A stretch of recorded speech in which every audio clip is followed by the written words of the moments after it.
Everyone, and now welcome to your my channel. Get growing, get easy, get growing. Now in this class we will read about the chapter agriculture related to class 8th.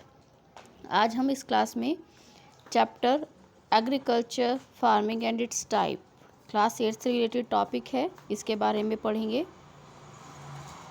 What is agriculture? Agriculture क्या होता है? What is agriculture? Agriculture हम किसे कहते हैं?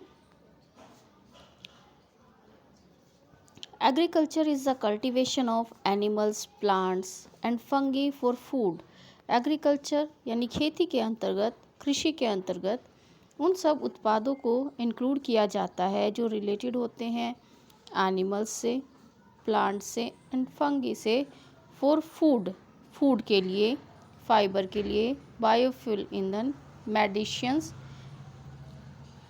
Medicinal plants and other products, और अन्य products से रिलेटेड होते हैं जो ह्यूमन बीइंग्स के लिए, लाइफ के जीने के लिए ज़रूरी होते हैं। उन उत्पादों के प्रोडक्शन को, उत्पादन को हम लोग एग्रीकल्चर के अंतर्गत इंक्लूड करते हैं। यानी एग्रीकल्चर क्या होता है? एग्रीकल्चर होता है रिलेटेड टू कल्टीवेशन, उत्पादन जो जीवन जीने के लिए ज़रूरी होता है। उन सब चीज़ों का उत्पादन हम एग्रीकल्चर में इंक्लूड कर लेते हैं।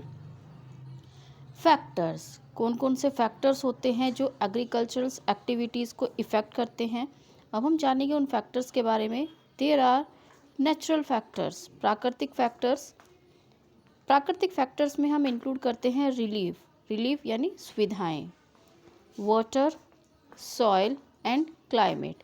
किसी भी एरिया से रिलेटेड सुविधाएं जो वहाँ के एरिया को रहने योग्य बनाती हैं।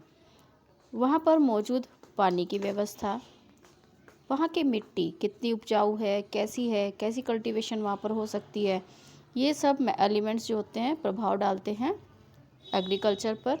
एंड जलवायु, किस एरिया की जलवायु कैसी है, उसका भी इफेक्ट वहाँ की एग्रीकल्चर पर पड़ता है। Next is man made factors, human से रिलेटेड फैक्टर्स, मानवकृत फैक्टर्स। मानवकृत फैक्टर्स यानी मानव से निर्मित जो फैक्टर्स होते हैं वो इसमें इंक्लूड किए जाते हैं। Just as machines, labour, fertilisers, market and transport. मशीनें मैन मेड्स होती है, फर्टिलाइजर्स उर्वरक का निर्माण, मजदूर, और मार्केट और यातायात की व्यवस्था, ये सब फैक्टर्स इंक्लूड करते हैं मैन मेड फैक्टर्स में और प्रभावित करते हैं किसी भी एरिया की एग्रीकल्चर को। अब हम जानेंगे इनपुट वर्क। एग्रीकल्चर में हम क्या क्या वर्क इनपुट करते हैं और उससे हमें आउटपुट के रूप में क्या प्राप्त होता है। एग्रीकल्चर और farming can be called a system. Agriculture या फार्मिंग को हम एक ऐसी व्यवस्था के रूप में जान सकते हैं जिसमें हमें इनपुट यानी इन्वेस्ट करना पड़ता है वर्क के रूप में, और हमें आउटपुट प्राप्त होता है क्रॉप्स के रूप में। तो हम इनपुट क्या क्या करते हैं? Which materials we include? We input some materials just as seed, fertilizers, machinery, labour, और वर्क के रूप में प्लॉगिंग, शॉइंग, इरिगेशन, वेडिंग और हार्वेस्टिंग। ये सब प्रोसेस होते हैं जो इनपुट के लिए वर्क करते हैं। यानी हम जब खेती करते हैं, कृषि उत्पादित करते हैं, तो इन सब एलिमेंट्स को हमें इंक्लूड करना पड़ता है, तब हमारी आउटपुट हमें प्राप्त होती है। और आउटपुट किस रूप में हमें प्राप्त होगी? As a crops, wool, rearing life stock के रूप में, डेयरी प्रोडक्ट्स के रूप में एंड पोल्ट्री प्रोडक्ट्स के रूप में। ये हमारी आउटपुट्स होती हैं जो हमें एग्रीकल्चर से प्राप्त होती हैं। Now we will know about farming. What is farming? Farming क्या होता है? फार्मिंग इज ग्रोइंग क्रॉप्स और keeping animals by people for food और raw materials. Farming is a part of agriculture. Farming क्या होती है? ग्रोइंग क्रॉप्स, फसलों को उगाना, and with it animals keeping, यानी फार्मिंग के साथ साथ एनिमल्स कीपिंग को भी जारी रखना फूड्स के लिए, इसे हम फार्मिंग में इंक्लूड करते हैं। Types of farming.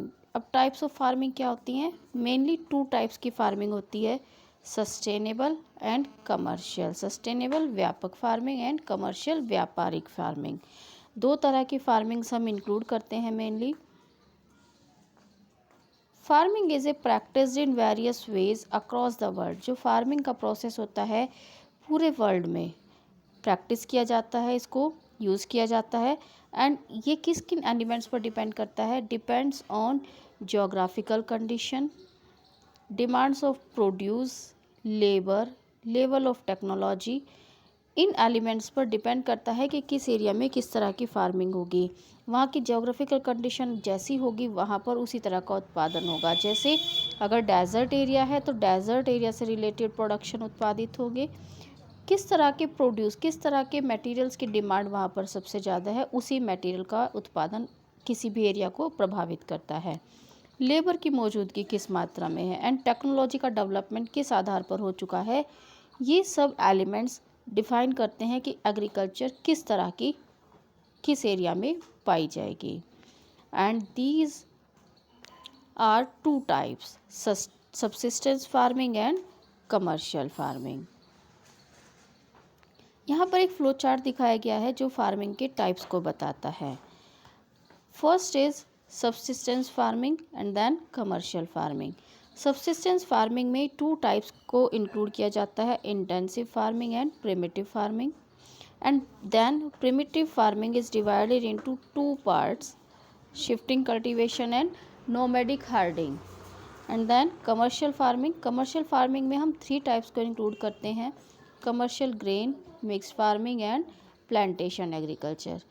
ये वेब चार्ट आपके ओवरऑल टाइप्स ऑफ फार्मिंग को बताता है, यानी कितनी तरह की फार्मिंग पूरे वर्ल्ड में पाई जाती है उसको इस वेब चार्ट के द्वारा हम समझ सकते हैं। सबसिस्टेंस फार्मिंग, अब हम जानेंगे सबसिस्टेंस फार्मिंग क्या होती है। Subsistence agriculture is self sufficiency farming.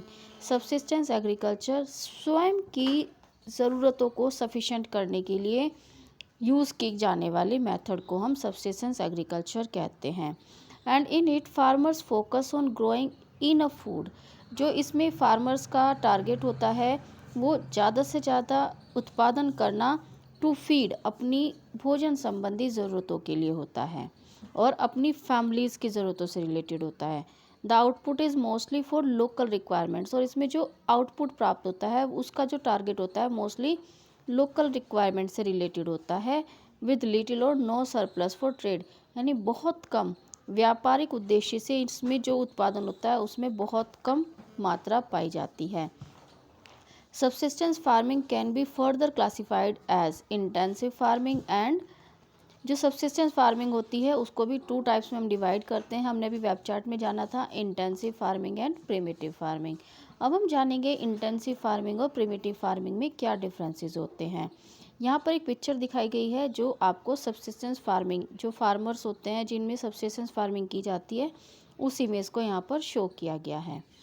अब देखेंगे हम इंटेंसिव फार्मिंग और प्रिमिटिव फार्मिंग में क्या डिफरेंस होता है। Intensive subsistence agriculture is a method of agriculture. यह वह मेथड है where farmers get more food पर एकड़ compare to other subsistence farming methods. अन्य मेथड्स की तुलना में पर एकड़ ज़मीन पर जो फार्मर्स होते हैं वो ज़्यादा से ज़्यादा फूड को प्राप्त करते हैं। और इसकी जो मेन क्रॉप्स होती है वो राइस होती है। और जहाँ तक इस क्रॉप का यूटिलाइजेशन होता है वो थिकली पॉपुलेटेड एरियाज़ में पाया जाता है।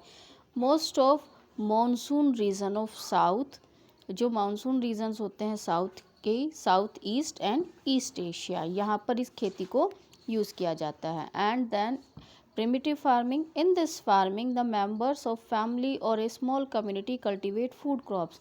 यहाँ पर फैमिली मेंबर्स मिलकर या एक समुदाय मिलकर फूड क्रॉप्स का कल्टीवेशन करता है on a small piece of land, छोटे छोटे लैंड्स पर, यूजिंग प्रिमिटिव टूल्स, जिसमें प्रिमिटिव टूल्स का यूज़ किया जाता है जस्ट एज हो, जेव and digging sticks for self consumptions, अपने स्वयं के उपभोग को पूरा करने के लिए। This type of farming entirely depend on nature, और यह मोस्ट ऑफ डिपेंड करती है नेचर पर, जैसे just as water facility and fertility, यानी नेचुरल वाटर अवेलेबिलिटी और उपजाऊपन, fertility of land. It includes shifting cultivation and nomadic herding. इसमें 2 टाइप्स को इंक्लूड किया जाता है, shifting cultivation and then nomadic herding. इसमें 2 टाइप्स को हम इंक्लूड करते हैं। प्रिमिटिव फार्मिंग, शिफ्टिंग कल्टीवेशन, अब हम इन दोनों के बीच के डिफरेंस को जानेंगे। Shifting cultivation and nomadic herding क्या होती है। ए फार्म और agriculture used specially in tropical Africa, वह फार्म्स जो मोस्ट ऑफ ट्रॉपिकल अफ्रीका में यूज़ किया जाता है, in which area of ground is cleared और वेजिटेशन ग्राउंड को क्लियर करने के बाद जो कल्टीवेशन होता है वो कुछ ईयर्स के लिए कल्टीवेशन किया जाता है, and then abundant for a few area until its fertility has been naturally restored, और फिर लैंड को छोड़ दिया जाता है नेचुरली उस लैंड की फर्टिलिटी को दोबारा से रिस्टोर करने के लिए। इसी को हम शिफ्टिंग कल्टीवेशन कहते हैं। नोमैडिक हार्डिंग क्या होती है।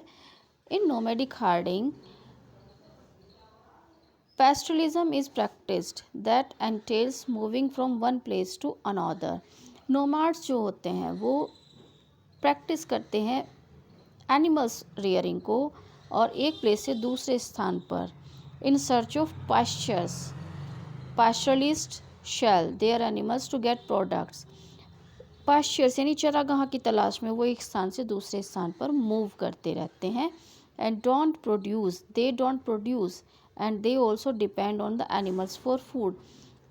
वे किसी भी तरह के एलिमेंट्स को प्रोड्यूस नहीं करते बल्कि एनिमल्स पर डिपेंड करते हैं फॉर फूड के लिए, तो उसी को हम नोमैडिक हार्डिंग कहते हैं।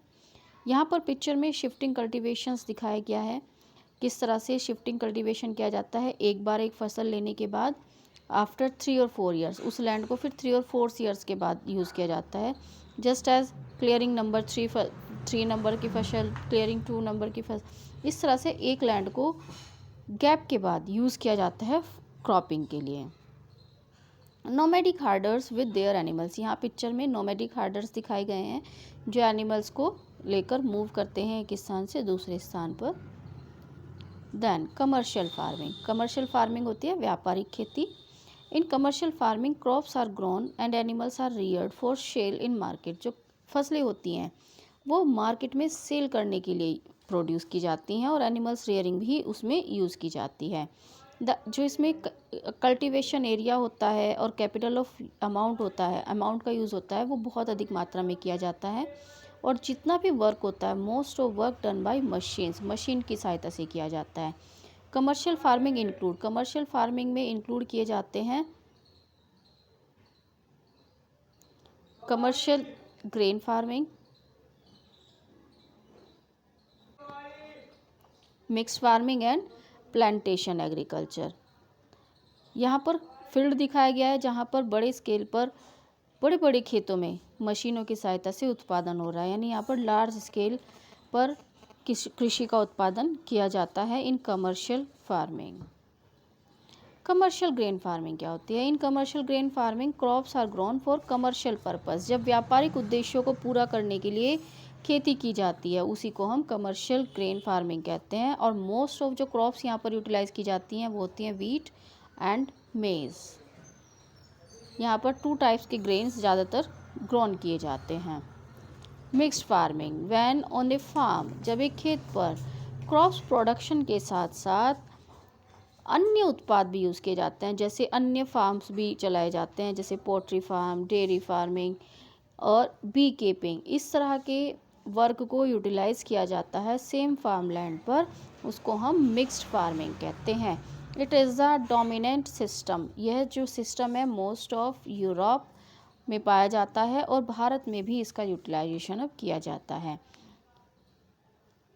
नेक्स्ट इज प्लांटेशन एग्रीकल्चर, बागवानी खेती। प्लांटेशन सारे टाइप ऑफ कमर्शियल फार्मिंग, ये व्यापारिक उद्देश्य से की जाने वाली खेती होती है। वेयर सिंगल क्रॉप्स, यहाँ पर सिंगल क्रॉप्स का उत्पादन होता है जैसे टी, चाय, कॉफ़ी, शुगर केन, कैज्यू, रबर, बनाना, कॉटन। और large amount of labour require होती है इसमें, लार्ज अमाउंट ऑफ लेबर्स की एंड कैपिटल्स की। इनकी सहायता से बड़े पैमाने पर उत्पादन किया जाता है। इसी को हम प्लांटेशन एग्रीकल्चर कहते हैं। यहाँ पर एक बागबानी दिखाई गई है, प्लांटेशन एग्रीकल्चर दिखाई गई है बनानास की। Next is what is organic farming. Organic farming क्या होती है? Organic farming can be understood as an agriculture method. इसको हम एक एग्रीकल्चर मेथड के रूप में जानते हैं जिसमें केमिकल्स फर्टिलाइजर्स का यूटिलाइजेशन नहीं होता और पेस्टिसाइड्स को इग्नोर किया जाता है। Organic farming thrives on the benefits obtain from recycling. यहाँ पर रिसाइकलिंग मेथड को यूज़ किया जाता है नेचुरल प्रोडक्ट्स की, जैसे green manure, biological pest control methods and special cultivations techniques and employed to maintain soil productivity. और ज़्यादातर जो टारगेट होता है वो मिट्टी की उत्पादकता को बढ़ाने के लिए टारगेट रखा जाता है। इसी को हम ऑर्गेनिक फार्मिंग कहते हैं। और मेन बेनिफिट क्या होता है इसमें, क्योंकि केमिकल फर्टिलाइज़र्स का यूटिलाइजेशन नहीं होता, इस कारण से जो ऑर्गेनिक प्रोडक्ट्स होते हैं वो बहुत अधिक न्यूट्रिएंट्स पाए जाते हैं। यहाँ पर एक फील्ड दिखाया गया है ऑर्गेनिक फार्मिंग का। Dairy farming, then next is dairy farming. Dairy यानी दुग्ध उत्पादन। दुग्ध उत्पादन क्या होता है? Dairy farming is an activity established और द हार्वेस्टेड और process for milk animals milk. यह उत्पादन मोस्ट ऑफ एनिमल्स मिल्क पर डिपेंड करता है, मोस्टली फ्रॉम काउस और गॉड्स। जो मेन उत्पादन होता है वो काउ और गोट्स के दूध से होता है, और इनसे अलग buffaloes, sheep, horses, camels for human consumptions. मनुष्य की कंजप्शन, उपभोग क्षमता को पूरा करने के लिए। A dairy farming in typical language is basically production of dairy product. Just a simple language में हम कह सकते हैं डेयरी उत्पादन, जैसे चीज़, बटर, मिल्क, कंपाउंड्स, इन सब मटेरियल्स का जब उत्पादन किया जाता है वो आपका कहलाता है डेयरी फार्मिंग के अंतर्गत उसको हम इंक्लूड करते हैं। Cooperative farming. कोऑपरेटिव फार्मिंग का मीनिंग होता है सहकारी खेती। Cooperative farming ranges from pooling of all few resources may of different type, but the basic ideas underlying cooperative farming is, जो इसका बेसिक आइडिया होता है, is utilize the scarce resource jointly. एक ग्रुप में संसाधनों को यूज़ करना। The individual agriculturist, केवल एक अकेला खेती करने वाला। वेदेवर ए स्मॉल होल्डर, चाहे वो छोटा सा होल्डर हो, टेनेंट हो, रेंट पर ज़मीन पर काम करता हो, या लैंडलेस एग्रीकल्चर में लेबर के रूप में काम करता हो, उसको अगर हम अकेले अकेले वर्क करने के लिए छोड़ दें तो एक हैंडीकैप्ड की तरह हो जाएगा। By the common factors of poverty, lack of financial resources, क्योंकि उसके पास ना तो फैक्टर्स होंगे जो उसकी पॉवर्टी को दूर कर पाएँ या उसकी फाइनेंशियल रिसोर्स को पूरा कर पाएँ। इसके लिए इन सब प्रॉब्लम्स को हैंडल करने के लिए एक समूह वर्क करता है। और समूह क्या करता है?